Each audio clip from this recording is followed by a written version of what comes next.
اس رات کو تلاش کرنے کی کچھ نشانیاں بھی ہیں۔ سب سے پہلی نشانی یہ ہے کہ لیلۃ القدر کی رات میں وہ رات بڑی ہی پرسکون ہوتی ہے، اس میں شور و شغف نہیں ہوتا۔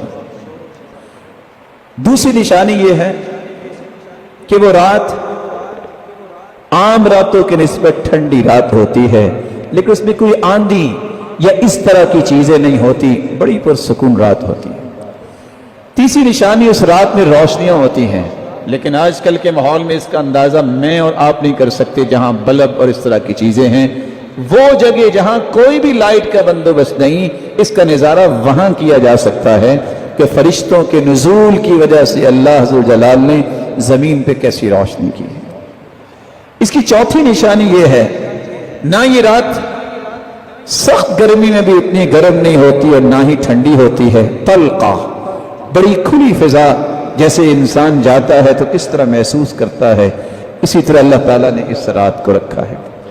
اس کی پانچویں نشانی یہ ہے، جیسا کہ بعض صحابہ کو خواب میں دکھا دیا گیا، کچھ نیک لوگوں کو اللہ خواب میں دکھا بھی سکتے ہیں کہ فلاں رات یہ لیلۃ القدر کی رات ہے، اور اچھے خواب یہ مبشرات میں سے ہیں۔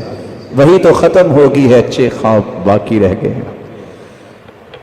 اور بعض علماء نے لکھا ہے کہ اس رات میں جو قیام کرتا ہے، جو لذت اس رات اسے محسوس ہوتی ہے، وہ دوسری راتوں میں محسوس نہیں ہوتی۔ لیلۃ القدر کی نشانیوں میں ایک نشانی یہ بھی ہے کہ جب اگلے دن سورج نکلتا ہے تو اس کی شعاعیں اتنی تیز نہیں ہوتی۔ ہاں، سورج کی شعاعیں تو ہوتی ہے، لیکن جو شعاع کے اندر تپش ہوتی ہے وہ سورج کی شعاعیں اس طرح اس کی نہیں ہوتی، بالکل صافیہ ہوتی ہیں، بالکل صاف ہوتی ہیں۔ لیست کعادتها فی بقیۃ الایام، عام حالت میں اس طرح نہیں ہوتی۔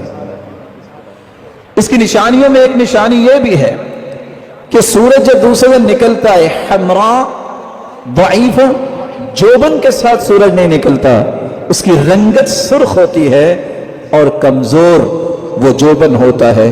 اس سے بھی پہچانا جا سکتا ہے کہ یہ رات لیلۃ القدر کی ہے جو اس سے پہلے گزر چکی ہے۔ اللہ ذو جلال اس رات کی تلاش کی ہمیں توفیق عطا فرمائے۔